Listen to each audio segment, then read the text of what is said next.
কান্দে high high রে সবাই, হাই হাই রে কেহ লইল আতর লোগান, কেহ লইল জল, কেহ লইল বড়ই পাতর, নয়ন জলে বুকু বাসে রে কান্দে হাই হাই রে সবাই, হাই হাই রে, হাই হাই রে বলো।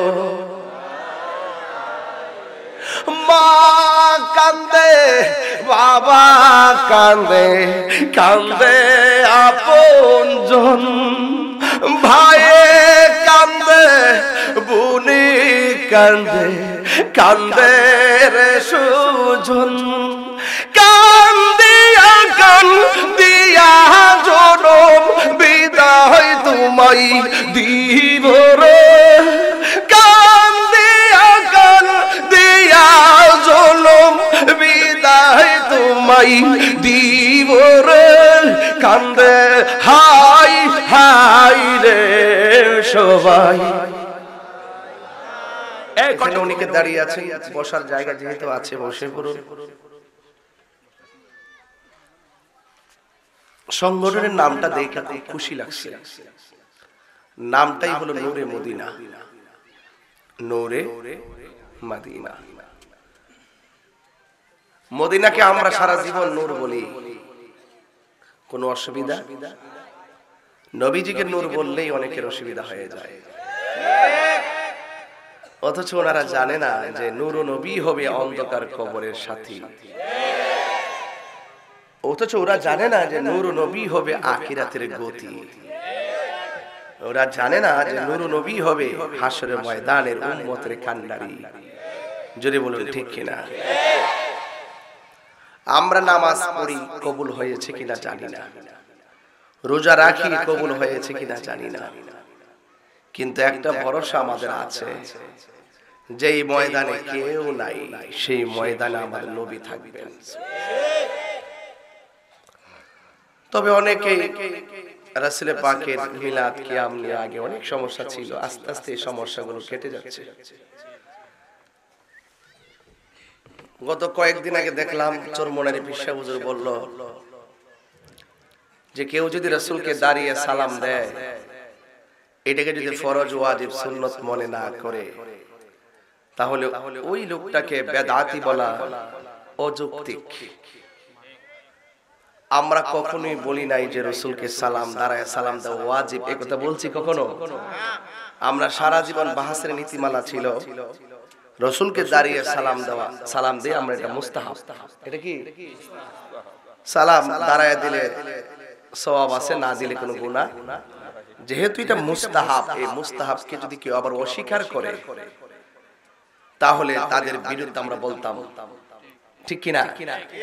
তো চরমনার পিসা হুজুরের লাস্টে যখন এই কথা বলছে, আমিও তাকে প্রস্তাব দিছি, হুজুর আপনি একটা দারুণ কথা বলছেন, দাঁড়ায় রাসূলকে সালাম দেওয়া কোনো অযৌক্তিক না, তাইলে যারা দাঁড়ায় সালাম দিবে তাদেরকে বেদাতি বলা যাবে না। আপনি আপনার লক্ষ লক্ষ মুরিদ নিয়ে আপনি একটু দাঁড়ায় সালাম দিয়া এই নবী পাকের এই মহব্বতটাকে বাংলার জমিন থেকে সারা বিশ্ব প্রচার করে দেন। কথা বলেন ঠিক কিনা? আবার গত পরশুদিন দেখলাম আর এক খবর, কওমিকরণের একজন আলেম আছে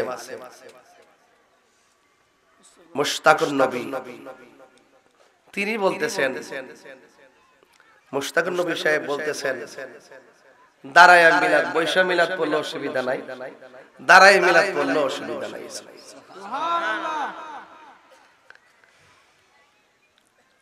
যারা দাঁড়ায় মিলাদ পড়ে কিয়াম করে, এদেরকে নাকি ওই ছোট ছোট পোলা পান টোলা পান এগুলো উল্টা পাল্টা বলতো।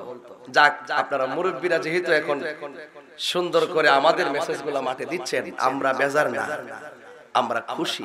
কথা কোন ঠিক কিনা? তো আমিও মুশতাকুন নবী হাফিজাহুল্লাহর কাছে আমি অনুরোধ করব, আপনিও একদিন মিলাদ পড়ে রাসূলের পাককে দাঁড়িয়ে সালাম দিবেন। সুবহানাল্লাহ। চান কি চান না আপনারা? আবার গতকাল দেখলাম চরমনের এক মুরিদ দাঁড়ায় রাসূলকে সুন্দর করে সালাম দিতেছে। তার মানে বোঝা গেল আপনারা একটা মেসেজ নিয়ে রাখেন। আজকে যারা একটা হাজার হাজার লোক যারা আসছেন, আপনারা আজকে মেসেজ নিয়ে রাখেন যে আহলুস সুন্নাত ওয়াল জামাত আমরা যারা আসি, আমরা কখনো মন গড়া কোনো কাজ করি না। তো শেষ পর্যন্ত হলেও আপনারা যে মিলাদ কিয়ামের ব্যাপারে যে এত সুন্দর কথা বলছেন, আমরা খুশি। এই মাঠটাকে আমরা সুন্দর করে সাজাতে চাই। কেন? একদিন আমাদেরকে পৃথিবী ছেড়ে চলে যেতে হবে। রাসূল যদি আপনার প্রতি বেজার হয়ে যায়, রাসূলে পাকের তাজিম যদি আপনার না থাকে, তাহলে আপনি কবরে গেলে আপনার অবস্থা ভয়াবহ হবে। दुनिया के लिए आखिरत बर्बाद ना करो, किसी इंसान को खुश करने के लिए अल्लाह को नाराज ना करो। दुनिया दुनिया করে আখিরাতকে বরবাদ করা যাবে না।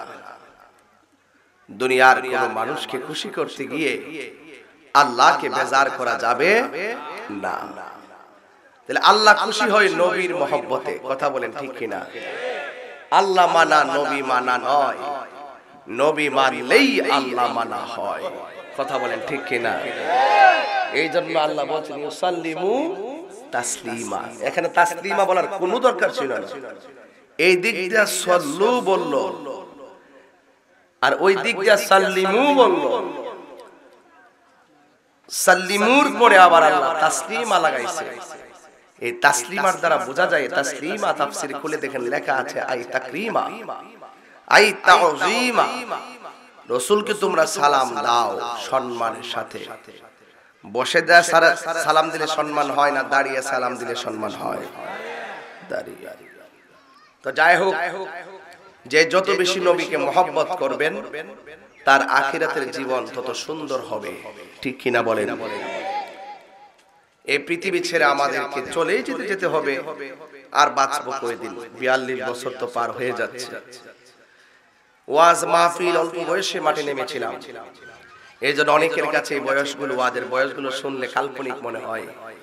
আমি যখন বলি 22 বছর ধরে ওয়াজ করি, তারা মনে করে দেখছি মাত্র কয়েক বছর হয়েছে। ওই সময় ছিল একটা অঞ্চল ভিত্তিক, এখন দেশ ভিত্তিক। বহির্বিশ্ব ইনশাআল্লাহ যাচ্ছি। মান জাদ্দা ওয়াজাদা, যে চেষ্টা করে সে পায়। আমার বিরুদ্ধে কম বলছে, কিন্তু আমি পিছনে ফিরে তাকাই নাই। কারণ আমার চোখের ভিতরে মদিনার সবুজ গম্বুজ আছে না নাই? এই গম্বুজ যখন চোখে ভাসে, পৃথিবীর কোন মানুষের সমালোচনা চোখে আসার কথা না। আমাদের আজকের এই প্রোগ্রাম এমন হতে পারে কাহার জন্য জীবনের শেষ প্রোগ্রাম। আপনারা রোদ্রে বসে আছেন দিনের বেলা, আমি দেখলাম মা বোনদের প্যান্ডেল পুরুষের চাইতে 3 গুণ বড় না 4 গুণ বড় হবে। পুরুষ যেই ঘরে যাবে, নারীরাও সেই ঘরে যাবে। পুরুষ নারী সবার জন্যই আল্লাহ জান্নাত বানাইছে। এই জন্য আমরা মুসলমান হয়েছি, 4টা জিনিস পেয়ে আমরা অনেক খুশি। 1 নম্বর আমরা কোরআন পাইছি, খুশি। 2 নম্বর আমরা ইসলাম পাইছি, খুশি। 3 নম্বর আমরা নবী পাইছি, খুশি। 4 নম্বর আমরা আল্লাহকে এক বলেছেন জানি এবং মানি, আমরা খুশি। ঠিক কিনা বলেন? এটা বড় নিয়ামত। কারণ আল্লাহ এক জায়গায় বলছে ওয়ালা তামুতুন্না ইল্লা ওয়া আনতুম মুসলিমুন, তোমরা মুসলমান না হইয়া মরিও না। কি না হইয়া মরিও না? আর মুসলমান কারে কয়? হিংসা বিদ্বেষ করলে কি মুসলমান থাকে? কথা কয় না। আমরার মধ্যে হিংসা বেশি। কি বেশি? হিংসা বেশি, অহংকার বেশি, তাকাব্বুরি বেশি। এই হিংসা, অহংকার আর তাকাব্বুরির কারণে আল্লাহ পাক আমাদের প্রতি অসন্তুষ্ট হয়ে যায়। আল্লাহ বলছে জমিনটা দিয়েছি, সারা পৃথিবীর জমিনটাকে তোমাদের জন্য মসজিদ বানিয়ে দিয়েছি। লা তামশি ফিল আরদি মারাহা, তোমরা এই জমিনের মধ্যে অহংকার করে চলো না। অহংকার করে যারা চলবে তাদের ব্যাপারে আল্লাহ বলছেন ইন্নাল্লাহা লা ইউহিব্বুল মুতাকাব্বিরিন, নিশ্চয়ই অহংকারকারীকে আমার আল্লাহ পছন্দ করে না। এই জন্য জীবনে চলার পথে তিনটা জিনিসের প্রতি যত্নশীল হবেন নাকি বাবা? 1 নম্বর হলো ড্রেস, 2 নম্বর হলো শরীর, 3 নম্বর হলো আত্মা। নাম্বারিং এ যদিও 3 নম্বরে আত্মা, কিন্তু এটাই হাকিকতে 1 নম্বর। এই দিলটা যদি ঠিক থাকে শরীরটা ঠিক থাকবে, দিলে যদি পছন্দ করে শরীরটাই পছন্দ করবে। বসন্ত হওয়ার নাম পচা নয়, আল্লাহ যাকে ভালোবাসে তাকে বসন্ত দেয়। যেমন আয়ুব নবীকে আল্লাহ বসন্ত দিছে। দিল যদি পবিত্র থাকে দেহের পচা কোনো ব্যাপার না। দূরত্ব যত দূরই হোক না কেন, গণিপুর দূরত্ব বাঙ্গা রাস্তা হোক আর সিএনজি দাও, গণিপুর যত দূরই হোক না কেন সিএনজি দিয়ে আশির পায়ে হাইটটা আসি, ভালোবাসা থাকলে কষ্ট কোনো ব্যাপার না। কথা বলেন ঠিক কিনা? দিল যদি ভালো থাকে শরীরের পচা কোনো ব্যাপার। তাই তো আয়ুব আলাইহিস সালাম বলছিলেন, আল্লাহ তুমি অল বডিটারে পচায়া শেষ করে ফেলাও, কিন্তু আমার জিহ্বাটারে ভালো রাখো। তা আমরা তো চাইতে পারি না, বুঝি না, হাকিকত বুঝি না। আমরা মনে করি একটা ঘটনা টান দিছি, বাস সুবহানাল্লাহ আলহামদুলিল্লাহ শেষ বাড়ির জায়গা। আপনি তো কিছু জিনিস চিনতে হবে বাবা। আয়ুব আলাইহিস সালাম বলছেন, হে আল্লাহ তুমি আমার অল বডিটারে পচায়া দাও, অসুবিধা নাই, কিন্তু আমার জিহ্বাটা ভালো রাখো, যেন এই জিহ্বা দিয়া তোমার জিকির করতে পারি। এই আয়ুব আলাইহিস সালামের এত সুমহান কথাটা আল্লাহর এত পছন্দ হয়েছে, কুয়ার মধ্যে ডুব দেওয়া আয়ুব আলাইহিস সালামের 1000 কুষ্ঠ রোগ সেকেন্ডে ভালো করে দিয়েছে। তো রোগ দেওয়ার মালিক কে? ভালো করার মালিক কে? আল্লাহ বলছেন তোমরা মুসলমান না হইয়া মরিও না। এখন মুসলমান কাকে বলে? রাসূল বলছেন মান সালিমাল মুসলিমুনা মিন লিসানিহি ওয়া ইয়াদিহি, যার হাত দিয়ে কেউ কষ্ট পায় না, যার জবানের কথার দ্বারা কেউ কষ্ট পায় না, সেই লোকটাই হলো মুসলমান। আপনি এমন কথা বলবেন না যে কথার দ্বারা মানুষ কষ্ট পায়। হাত দিয়ে এমন কাজ করবেন না যে হাত দিয়ে আঘাত করলে মানুষে কষ্ট পায়। রাস্তা দিয়ে যাইতেছেন, আজকে আমি আসার সময় ব্রিজের মধ্যে সিএনজি লেগে গেছে। আমার এক হুজুর, আপনি বসে থাকেন, আমার সাথে যারা আছে সব লাইমে গেছে গা। আমি বইয়া থাকতাম, তরফির সাহেব তো আমি এখনো হইছি না। আমি বইয়া তো ড্রাইভারটা কষ্ট করে তুলবো আর তোমরা দেখা দিবে, এটা হইতে পারে না। পরে নিজে ফের মধ্যে ফাল দে লাইমে যে ঠেলা দিয়া সিএনজিটা তুলে দিছি। আল্লাহর হাবিব বলেছেন, যে ব্যক্তি রাস্তার কষ্টদায়ক বিষয় যারা দূর করে দেয়, এরাই হলো প্রকৃত ঈমানদার। কথা বলেন ঠিক কিনা? ঈমানের অনেক শাখা আছে কিনা? এর মধ্যে একটা হলো কষ্টদায়ক বস্তু সামনে দিয়ে একটা মানুষ গাড়ি ডাকতে পড়েছে, ঠেলা দিয়ে তুইলা দিবেন। একটা মানুষ বোঝা তুলতে পারে না, তারে তুইলা দিবেন। একটা মানুষ ঘরে চাল তুলতে পারে না, তারে তুইলা দিবেন। এইগুলা কিন্তু ওয়াজ। আবার কই না যে কথা কইতাছি, সুর দিলে এগুলো কইতে পারতাম না। এগুলো মনে রাখবেন, কিছু জিনিস আছে ধরে রাখতে হয়। কষ্টদায়ক বস্তু তুলে দিবেন, ঠিক কিনা বলেন? তাহলে আপনি মুসলমান হতে পারবেন, তাহলে মুসলমান হতে পারবেন না। আর এমন কাজ করবেন না যে কাজ করলে মানুষ কষ্ট পায়। আর যে মানুষকে কষ্ট দেয় সে কখনো খাঁটি মুসলমান হতে পারে, তার অধঃপতন সুনিশ্চিত। মান্দা বান্দাকে ডাক দেয়, আমার বন্ধু বন্ধুকে ডাক দেয়, আয় দোস্ত এদিকে আয়। জব না দিলে কয় এত ডাক দিয়ে কি গেটআপ বাইরে গেছে গা? বন্ধু বন্ধুরে মেসেজ পাঠায়, 3টার পরে 4 নম্বর মেসেজটা পাঠায়, কি রে দোস্ত 4টা মেসেজ পাঠাইলাম, জব দেস না, বুঝলা গেছস? এইভাবে আপনাকে প্রতিদিন বন্ধুর কাছে কফিও দিতে হয়। ডাক দিলা না কেন?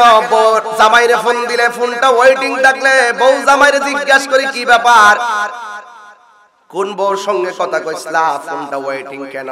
কত জবাবদিহিতা। জামাই যদি বলে আমি বাড়িতে ভাইয়ের কাছে ফোন দিলাম, এরপরে স্ত্রীর অনেক অবিশ্বাস আছে না না? পারিবারিক জীবনে, দাম্পত্য জীবনে, সামাজিক জীবনে, বন্ধু মহলে, চাকরি জীবনে, রাষ্ট্রীয় জীবনে শুধুমাত্র জবাবদিহিতা, স্বভাবদিহিতা। কত মানুষের কাছে জবাবদিহিতার কোনো অভাব নাই, অথচ আল্লাহ আপনাকে দৈনিক একটা বছরে 1825 বার আপনাকে ডাক দিয়েছি, জানু দিয়া সালাত। যখন তোমাকে নামাজের জন্য ডাক দেওয়া হবে, তুমি নামাজের ভিতরে চলে আসবে। দোকানের কাজ ছেড়ে দিবে, সব ছেড়ে দিবে। ফজরের নামাজের ফরজ 2 রাকাত 365 দিনে 730 রাকাত। যোহরের নামাজের ফরজ 4 রাকাত 365 দিনে 1460 রাকাত। আসরের নামাজের ফরজ 4 রাকাত 365 দিনে 1460 রাকাত। মাগরিবের নামাজের ফরজ হলো 3 রাকাত 365 দিনে হলো 1095 রাকাত। এশারের নামাজের ফরজ হলো 4 রাকাত 365 দিনে হলো 1460 রাকাত। আর দৈনিক 5 বার আপনাকে ডাক দেওয়া হয় নামাজের দিকে আসো। দৈনিক যদি 5 বার ডাক দেওয়া হয় 365 দিনে 1825 বার আপনাকে ডাক দিয়েছে। তাইলে আপনি হিসাব মিলায় দেখেন 40 বছর পর্যন্ত আপনাকে কয়বার মুয়াজ্জিন আপনাকে ডাক দিয়েছে, হাইয়া আলাস সালাহ।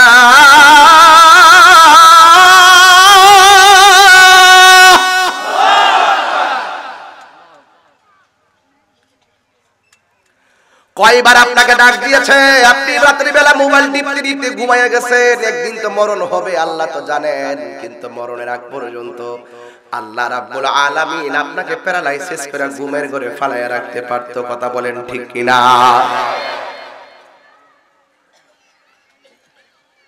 আমার যুবক পায়ে হাত দিয়ে বলি, খেলাই খেলাই জীবন নষ্ট কইরা দিয়েন না।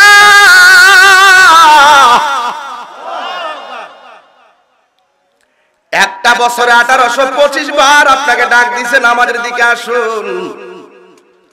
বন্ধু বন্ধুর কাছে কত জবাবদিহিতা দেয়, কিন্তু আল্লাহ যে এতবার বলাইতেছে তারপর আমরা নামাজে যাই না।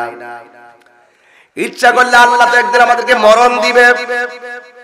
মরণ দেওয়ার আগ পর্যন্ত আল্লাহ আমাদেরকে বুবা বানায়া মাছের কাঁটা গলার মধ্যে লাগাইয়া ক্যান্সার দিয়া বিছানার মধ্যে ফালাইয়া রাখতে পারতো। এরপর আল্লাহ আমাদের বান্দা বান্দার প্রতি যেমনে ঠাস করে বেজার হয়ে যায়, আল্লাহ আমাদের প্রতি এমন ভাবে আর গুসা হয় না। আল্লাহ রাব্বুল আলামিন কেন আমাদেরকে এইভাবে খাওয়াইতাছে পড়াইতাছে? আল্লাহ রাব্বুল আলামিন আমাদেরকে অবকাশ দিয়েছেন। ওয়ায়ুমুদ্দুহুম ফি তুগয়ানিহিম ইয়ামাহুন। আল্লাহ রাব্বুল আলামিন বলছেন, আমি তোদেরকে ঘোরার সুযোগ দিলাম, খাইতে থাক, ঘুরতে থাক, করতে থাক, কিন্তু মনে রাখবি আমি আল্লাহ একদিন তোরে টান মারমু। কাইফা তাকফুরুনা বিল্লাহি ওয়া কুনতুম আমওয়াতান ফাআহইয়াকুম সুম্মা ইউবীতুকুম সুম্মা ইউহয়ীকুম সুম্মা ইলাইহি তুরজাউন। আল্লাহর বান্দারে, আমি আল্লাহ তে একদিন তোরে নিয়ে আসবো। এরপরে আমি আল্লাহ তোরে ঘোরার একটু সুযোগ দিছি, ঘুরতে থাক, ঘুরতে থাক, ঘুরতে থাক, কিন্তু আমি আল্লাহ তোরে ইচ্ছে করলে প্রত্যেকটা অন্যায়ের জন্য সেকেন্ডে সেকেন্ডে বুবা বানায় ফেলাইতাম পারি। তুই গোপনে ডানে তাকাস বামে তাকাস, মনে করস তোরে কেউ দেখে না। ও গরিবের বাবা, জবানটা খুলে কোন আমাদেরকে দেখে কে?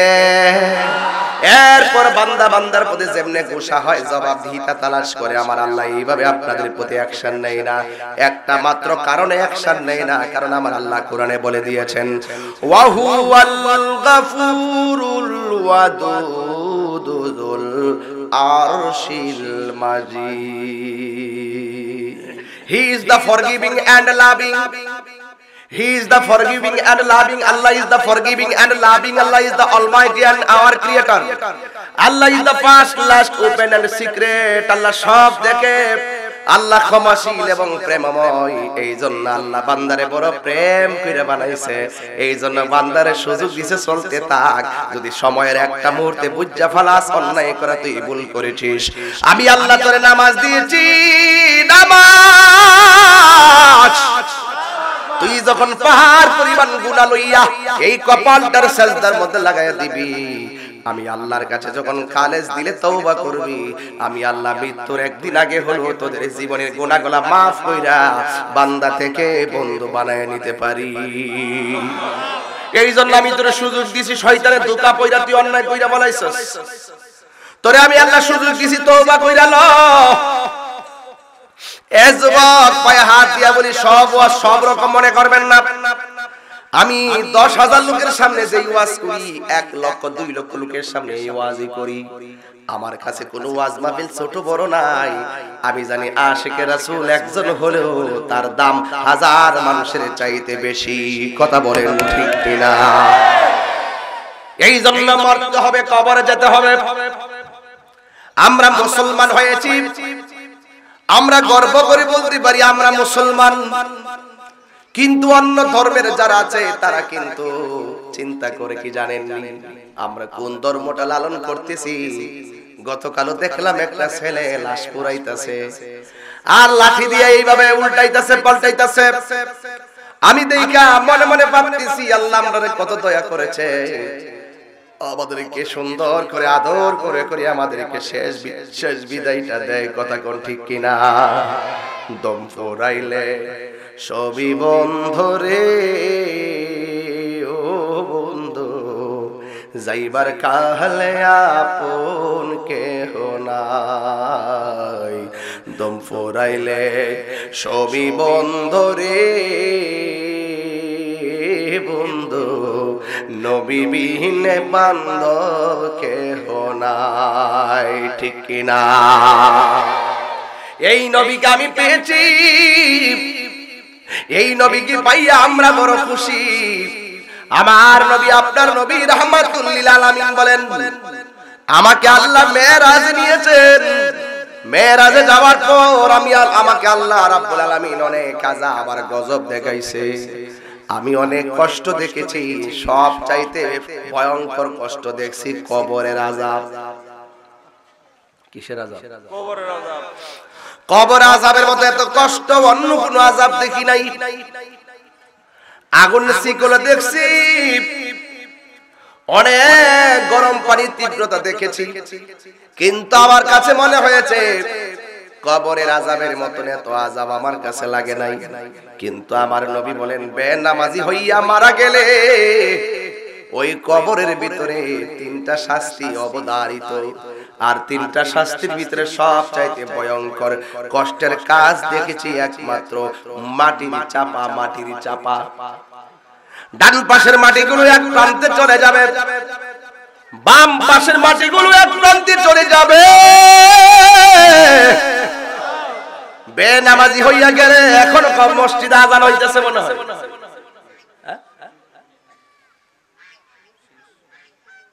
একটু দূরে আছে মসজিদ না? আচ্ছা আচ্ছা।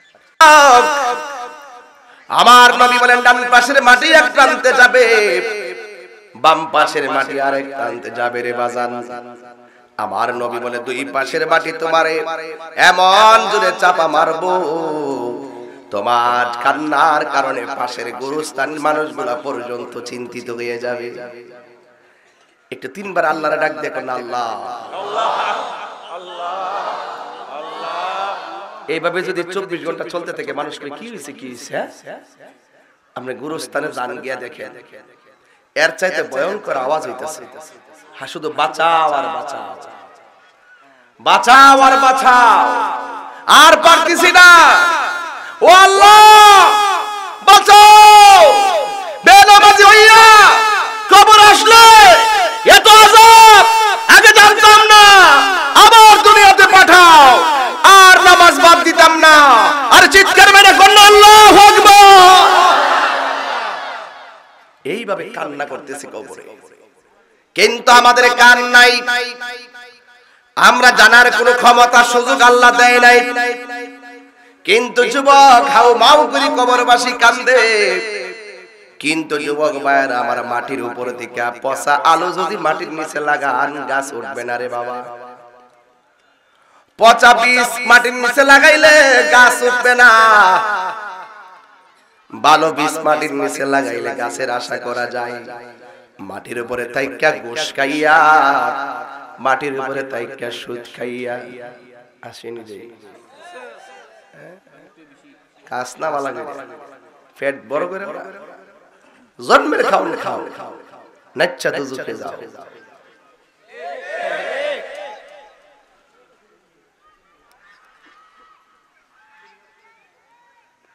মাটির উপরে থাইকা সুদ খাইয়া, মাটির উপরে থেকে ঘুষ খাইয়া, মাটির উপরে থাইকে নবীর বিরুদ্ধে কথা কইয়া, মাটির উপরে থাইকে আল্লাহর বিরুদ্ধে কথা কইয়া, মাটির উপরে থাইকে ওলি আল্লাহর বিরুদ্ধে কথা কইয়া, মাটির উপরে থাইকে মা বাবার বুকে লাথি মাইরা মাটির নিচে যাইয়া জান্নাতের বিছানার আশা করা, এটা বোকামি।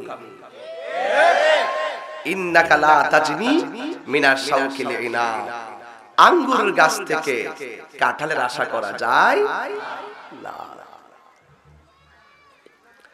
আঙ্গুর গাছ থেকে কাঁঠালের আশা করা যায় না। এই জন্য মাটির উপরে 2 নম্বরই কইরা মাটির নিচে যাইয়া আল্লাহরে পাওয়া যাবে না, আল্লাহর পক্ষ থেকে জান্নাতের গালিচা পাওয়া যাবে না। বন্ধুরে আমার, এই জন্য যা কিছু করবেন মাটির উপরে থাইকাই করা লাগবে। মাটির নিচে গেলে অবস্থা ভয়াবহ হবে। বাড়ির পাশে আগুন লাগলো, একজন আইসা আগুন নিভাইলো, আর ঘরের ভিতরে আগুন নিভাইতে না পারলে ফায়ার সার্ভিস আসলো, কিন্তু কবরের ভিতরে যখন জাহান্নামের আগুন ধরে যাবে, আপনার আগুন নিভাইবার জন্য দুনিয়ার কোন বান্ধব যাবে না। এই জন্য আল্লাহর জমিনে চইলা আমার আল্লাহর সঙ্গে নাফরমানি করা যাবে না। ও বন্ধুরে, এই মাটির উপরে থাইকাই আল্লাহকে ডাকতে হবে, মাটির উপরে থাইকাই নামাজ কালাম পড়তে হবে, মাটির উপরে থাইকাই মা বোনদের পর্দা করতে হবে। আমরা মুসলমান, কথা বলেন ঠিক কিনা? এই মুসলমান হওয়াতে আমরা বড় শুকরিয়া আদায় করি। আমার কাছে একটা হিন্দু কালিমা পড়ে মুসলমান হয়েছে, এই কথাটা আমি সব জায়গায় বলি রে বাজান, কত সুন্দর করে কালিমা পড়ে মুসলমান হয়েছে। গত কয়েকদিন আগে গেলাম মুরাদনগরে, এক ছেলে মুসলমান হওয়ার জন্য আমার কাছে এসেছে, একটা মেয়ে মুসলমান হলো। আমি প্রায় মাহফিলে কথাটা বলি বোঝার জন্য, মেয়েকে স্বাভাবিক জিজ্ঞেস করতে হয় যে কেন মুসলমান হইলেন, জিজ্ঞাসা লাগে না, বাংলাদেশে আইন মতো আছে, নিয়ম মতো আছে। জিজ্ঞেস করলাম তুমি কেন মুসলমান হইলা? তখন সে আমারে বলল, হুজুর ওই মুসলমান হওয়ার কারণ আমার মা হিন্দু অবস্থায় মারা গেছে। আমার মাটা বড় পর্দা কইরা চলতো, কিন্তু আমার মাটার এমন ভাবে পোড়াইতে গেছে আগুন দিয়া, আমার মার বডি কেউ দেখে নাই, কিন্তু আমার মাকে যখন পোড়াইতে গেছে আগুন লাগার পরে বডিটা পুড়ে গেছে, মানুষের সামনে দেহটা ওপেন হয়ে গেছে। আমি বড় লজ্জায় পড়ে গেছি। আর দেখলাম কিছুক্ষণ পরে আমার মার পাটা এইভাবে ঠেঙ্গা মাইরা উঠছে, এরপরে লাঠি দিয়ে বাইরে বাইরে ঠেঙ্গারে সোজা করছে। আমার মার বডিটারে এইভাবে গলাটায় বাঁকা হইয়া উচিত দিয়ে গেছে, লাঠি দিয়া বাইরাইয়া এমন ভাবে গুড়া বানায়া ছাই কইরা ফেলাইছে। আমি এই কষ্টটা দেখে আর মানতে পারলাম না। আমার মায়ের লাশের পাশে দাঁড়াইয়া মুসলমানদের শেষ বিদায়ের কথা আমার মনে হইয়া গেছে। জোরে জোরে কি আল্লাহু আকবার বলা যাবে না? মানুষ আইব রে এক নজর দেখিতে, মানুষ আইব রে। কমিটির আমার কইছিল হুজুর এই জায়গাটা একটু ওয়াজ করবেন, এই জন্য আমি তাদের মনটা রক্ষা করতে যে এখানে ঢুকলাম, নাইলে আমার বিষয় ছিল অন্যদিকে। হিন্দু মেয়েটা ডাক দিয়া কয়, আমার মায়ের লাশের পাশে দাঁড়াইয়া আমার মুসলমানদের শেষ বিদায়ের কথা মনে হয়ে গেছে। কয় মুসলমান যখন মারা যায়, মুসলমানদের কত সুন্দর করে ঘরের একটা চাটারের মধ্যে শোয়া তার উপর চাদর দেয়, আর লাশটার পাশে মানুষে বসে থাকে। যে আসে কালিমা পইরা পইরা লাশটারে দেখায়, সে নিজেও কাঁদে, মানুষও কাঁদে। সবার চোখের ভিতরে শুধু মাত্র অশ্রুসিক্ত নয়নে বুক বাসে। আর মানুষ দেখা দেখা কত নরম বাসায় তারা ভিতরে ঢুকে, কত নরম। এক যুবক ভাইরা আমার, মানুষ মারা গেলে কত সুন্দর করে হাত পাগুলো বান্দা সোজা কইরা রাখে, আর আমার লাশটারে পোড়াইতে পোড়াইতে লাঠি দিয়ে আঘাত করছে। আর মুসলমানদের এই দেহের কথা মনে হইয়া গেল। আমি দেখলাম মুসলমানরা মারা গেলে মুসলমানদের কত সুন্দর করে মানুষ দেখতে আসে, আর গায়ের মধ্যে নতুন কাপড় লাগাইবার জন্য বাজার থেকে যাইয়া সাদা কাফনটা কিনা নিয়ে আসে, আইনা কত সুন্দর করে কাপড় দিয়া গোসল দেওয়ায়। এই গোসল দেওয়ার সময় আতর লুবান কি সুন্দর কইরা তারে আতর লুবান দেয়। ও যুবক যুবক, তারে কত সুন্দর করে পানি দিয়া গোসল দে। এই পানিটা গরম করার সময় মানুষ প্রতিযোগিতা করে। এই মানুষে প্রতিযোগিতা কইরা কেউ বড়ই পাতা এনে, কেউ আইনা এমন সুন্দর করে গরম পানিটা করে। আর যুবক আমাদের আমরা মারা গেলে গায়ের মধ্যে গরম আগুনটা লাগাইয়া দে, আর মুসলমান মারা গেলে বডিটারে পরিষ্কার করতে যাইয়া না গরম না ঠান্ডা পানিটা তার গায়ের মধ্যে ঢেলে দেয়। গরমও দেয় না, শীতও দেয় না, একেবারে কুসুম গরম জল দিয়া তারে গোসল করায়। এ বন্ধু, গোসল করানোর সময় তার নাকের মধ্যে পানি তুলা দেওয়া হয়, এই নাক দিয়া যেন পানিটা ভিতরে না ঢুকতে পারে। কত মায়া! আর কানের মধ্যে তুলা দেয়, কত মায়া!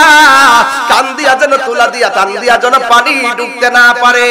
ও যুবক, এমন সুন্দর কুসুম গরম পানি দেয়, মনে হয় যেন চিন্তা মানুষের আরামে গোসল করাইতেছে। কথা কন্যা ঠিক কিনা?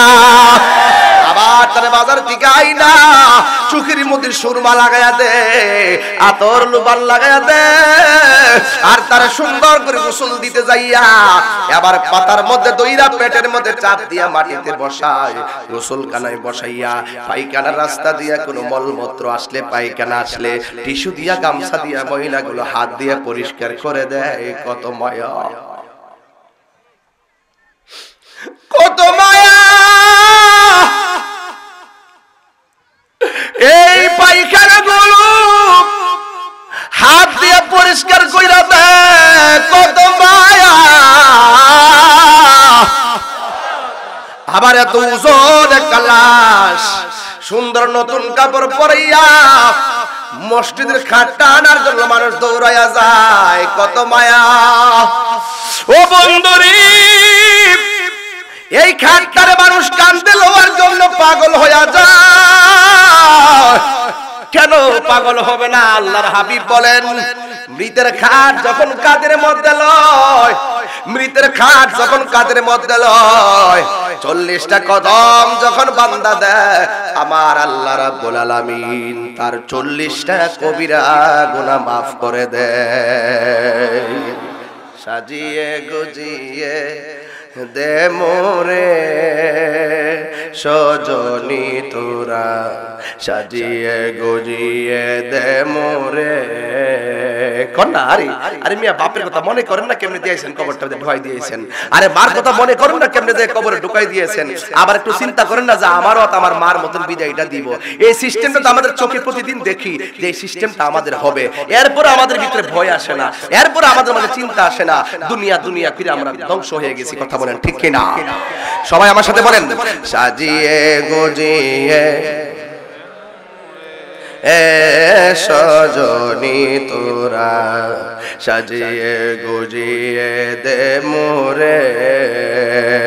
বড়ই পাতা গরম জলে শুয়ায়া মশারির তলে,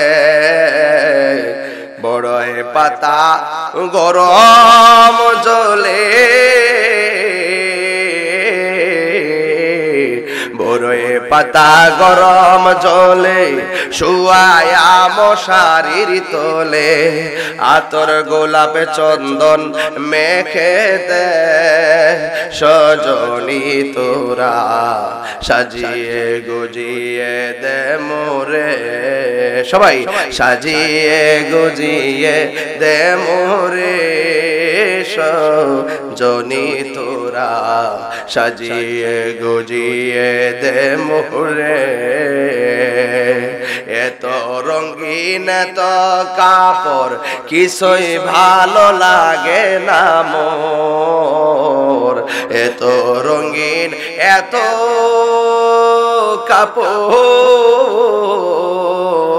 কাপড়, এত রঙিন এত কাপড় কিছুই তো ভালো লাগে না মোর। সাদা কাফন আমায় পরাইতে ও মন মোরে, সাজিয়ে গুজিয়ে দে মোরে, সাজিয়ে গুজিয়ে দে মোরে সজনী তোরা, সাজিয়ে গুজিয়ে দে মোরে। জন্মের বিদায় দিবে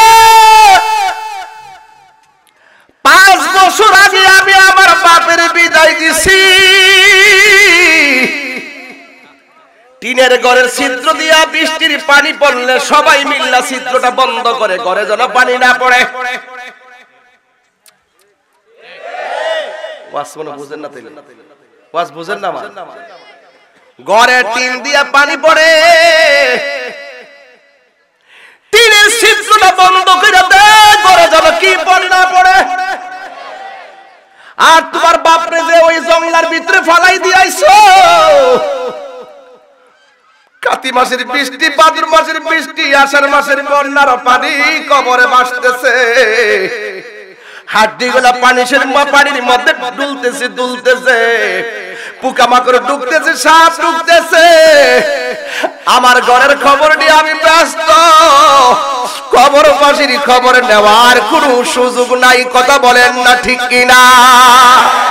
কেহ লইব আতর লোবান, কেহ লইব জল, কেহ লইল ওরই পাতার ফুট, কেহ লইল কান্দে নয়ন জলে বুক বাসে রে, কান্দে হাই হাই রে সবাই, হাই হাই রে।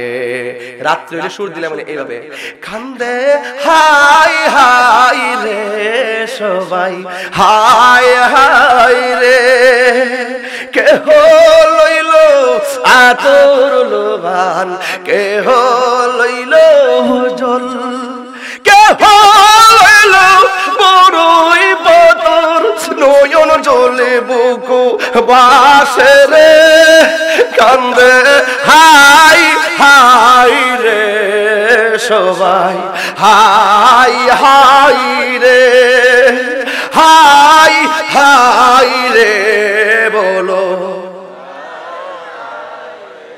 মা কান্দে, বাবা কান্দে, কান্দে আপনজন, ভাইয়ে কান্দে, বুনি কান্দে, কান্দে রে সুজন, কান্দিয়া কান্দিয়া জনম বিদায় তোমায় দিব রে, কান্দিয়া কান্দিয়া জনম বিদায় তোমায় দিব রে, কান্দে হাই হাই রে সবাই। এই কণ্ঠ খোলো, আহা হাই হাই রে বলো। কেহ লইল আতর গোলাপ, কেহ লইল জল, কেহ লইল বড়ই পাতার নয়ন জলে বুক ভাসে রে, কান্দে হাই হাই রে সবাই। এ বলো হাই হাই রে সবাই, হাই হাই রে। জোরে জোরে কি আল্লাহু আকবার বলা যাবে না?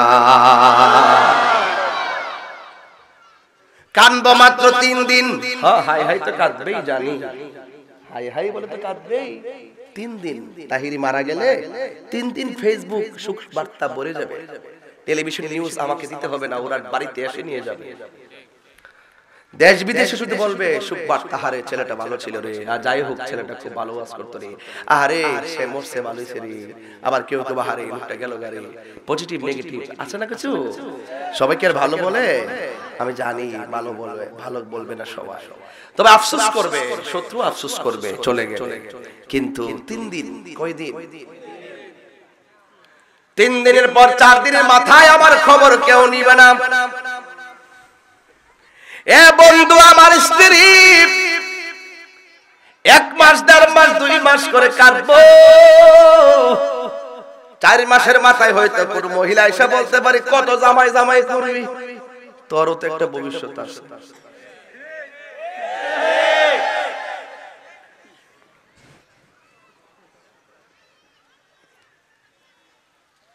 ঠিক কি না?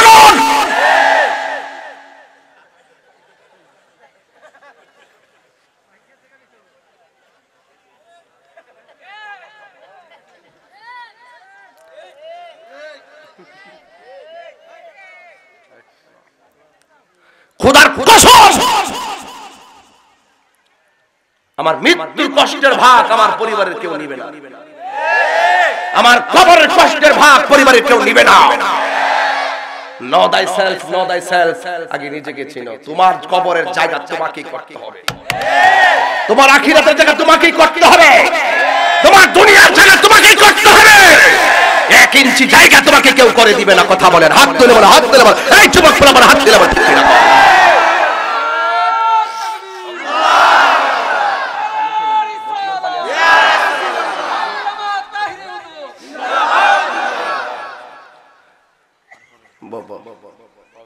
আমি কি দলিলের বাইরে কথা বলতেছি?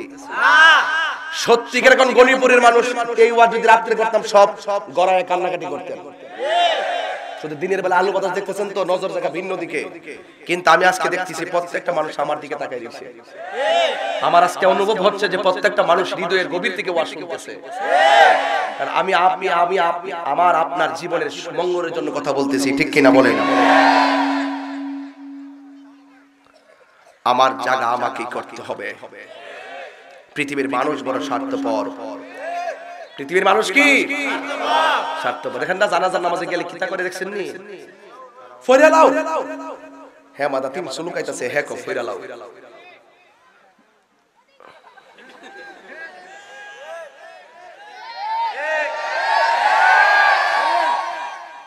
আসেনি হের বাপ ভাইদের লোকে বাজারে আড্ডা দিলে আর সমাজ আনা। হের আব্বা বললো যে বাজারে বই আছে আড্ডা মারে ঘন্টার পর ঘন্টা। কথা আমার ফুলাবান্ডি কই, এই ফুলাবান্ডি কই। এর বাপ ভাইদের লোকে যে দোকানে আড্ডা মারে 6-7 ঘন্টা।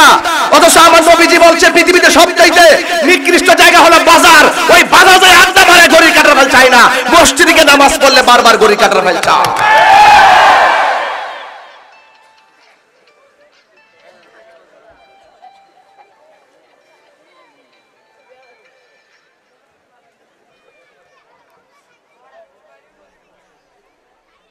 কেউ খারাপ লাগতেছে?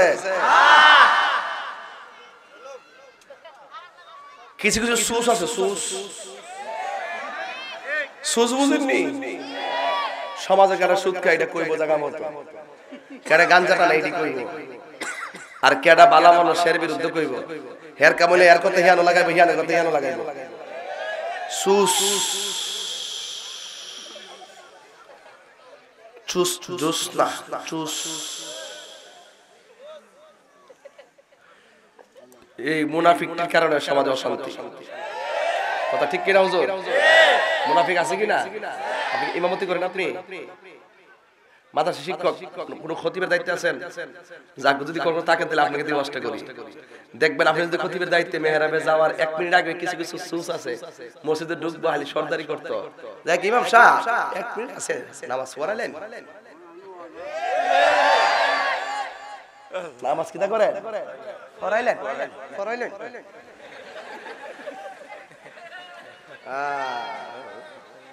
এই মুরব্বীর হলো ঘরের সৌন্দর্য।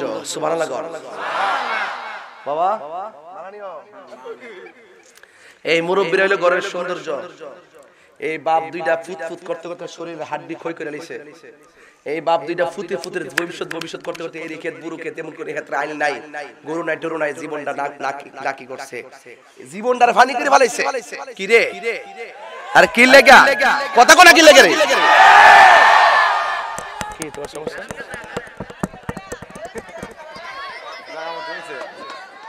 দেখি এটা নাই মন আসেনি, পানি আসেনি, আইসিনি রে কেমনে খুলে বুঝি না তো। ধর ডাইলা দে, কি ও কষ্ট হইতেছে? আমি তো তখন বুঝতাম যে একটু নরম ওয়াজ করছি, এখন গরম ওয়াজ করব। আমার ঘরের ওয়াজও লাগবে, বাইরের ওয়াজও লাগবে। কথা কোন ঠিক না বেটি? আমার ফুলা ফান্ডি কো থাকলাম, হাত নামাই রাখ। মারহাবা জোরে কর। আপনারা কি কষ্টে আছেন? তাহলে সুস কি হেটে হালো আসি বলে দোকানে যাইতো না, হ্যাঁ খালি পড়ে যাইব। হ্যাঁ জানে যে দুই পক্ষের লোকের দোকানে আইব, আইলে হ্যাঁ চা খাওয়াইবো, হ্যাঁ চা খাওয়াইবো। দেখবা টেহা দিয়া যারা 3 কাপ হ্যাঁ মারি দেবো, মাগ নয় 20 কাপ। কথা কোন ঠিক কিনা বলেন?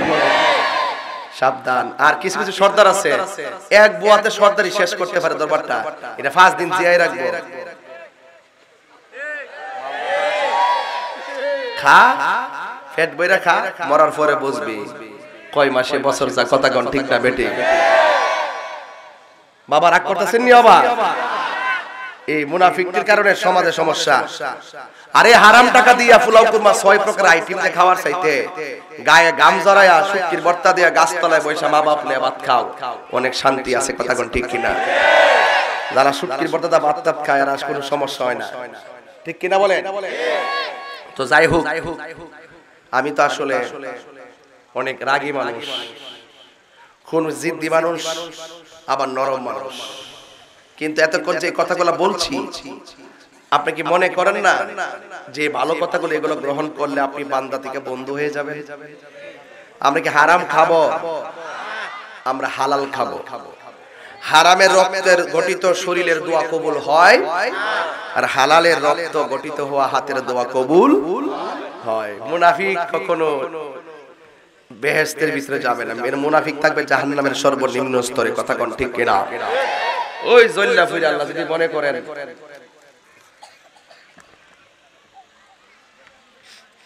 যাক কইতাছি বাবা, আইছি কইবার লাগি কইতান খালের থেকে বোতলে না আনলে জানিস না আমি ডুবার পানি খাই না।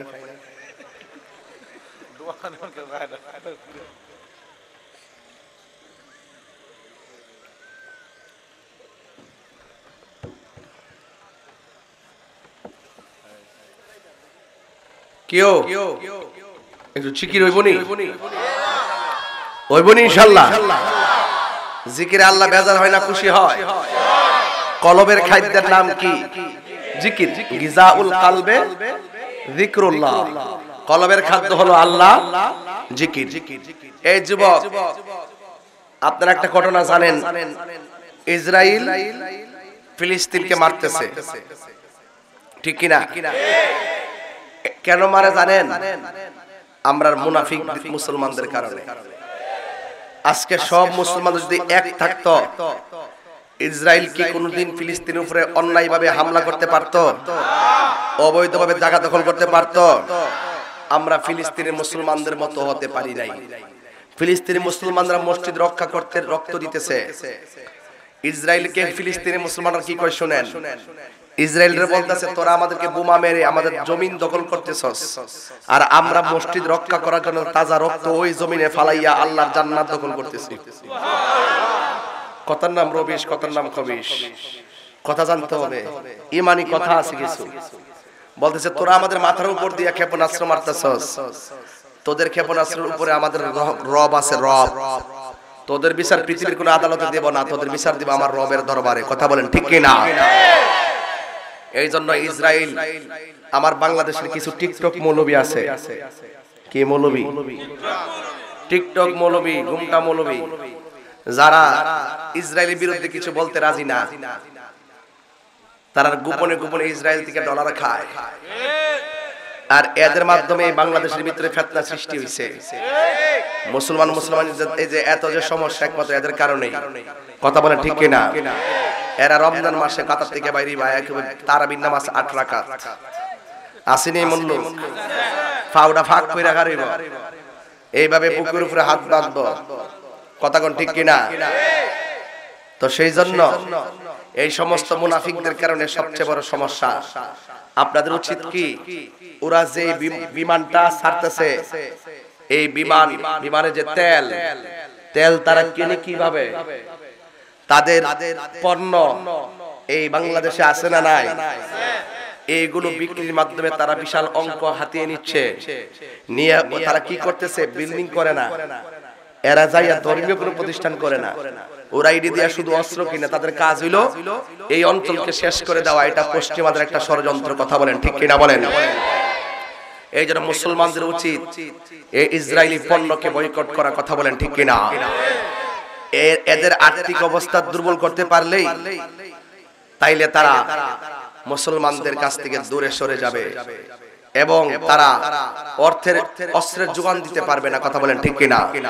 তো আমরা দুঃখজনক হলো সত্য, আমরা মুসলমানরা এক হতে পারলাম না। অতীতে যা হবার হয়ে গেছে, এখন থেকে আমাদেরকে এক হতে হবে। এখন বলবেন হুজুর ফিলিস্তিনি মুসলমান মারতেছে, আমরা অসুবিধা কি?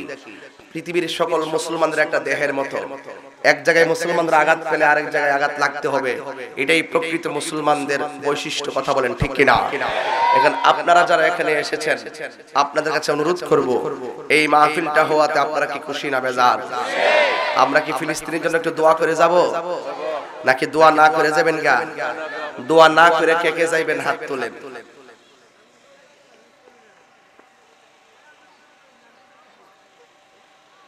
সবাই যাবে? আচ্ছা মাশাআল্লাহ, দোয়া করে যাবে। এখন যদি কেউ উঠতে যায় তাইলে সে কি হবে? ওয়াদা রক্ষা না করলে কি হবে? তাইলে আমি আপনাদেরকে 4:30 বাজে, তো এই জন্য আমরা একটা সময় মতো মাইকটা ছাড়তে হবে। আরো কিছু পর্ব আছে, একটা পর্ব কমিটিতে রিকোয়েস্ট অনুযায়ী আমাকে বলতে হয়। এই মাহফিল বাকি তো নাই। আচ্ছা ঠিক আছে, এই মাহফিলটা আগামী বছর হোক, আপনারা চান